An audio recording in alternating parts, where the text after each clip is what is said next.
امام جعفر صادق علیہ السلام کی خدمت میں ایک شخص آ کے عرض کرنے لگا، اے نواسہ رسول،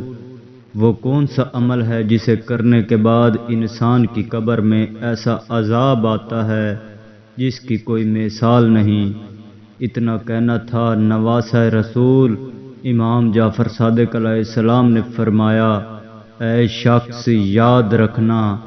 اللہ کے رسول محمد مصطفیٰ صلی اللہ علیہ وآلہ وسلم نے فرمایا، قبر کا تکلیف دینے والا سب سے بڑا عذاب اس انسان کو ملتا ہے جو انسان کسی بھی انسان کا دل دکھاتا ہے۔ امام جعفر صادق علیہ السلام نے فرمایا،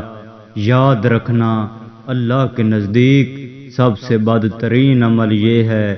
کوئی انسان کسی بھی انسان کا دل دکھاتا ہے۔ جو شخص اگر قبر کے عذاب سے بچنا چاہتا ہے،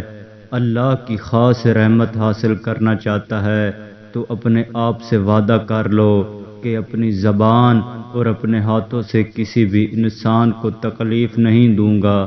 اللہ تمہیں دنیا میں بھی سرخرو رکھے گا اور قبر کے عذاب سے بھی بچا لے گا۔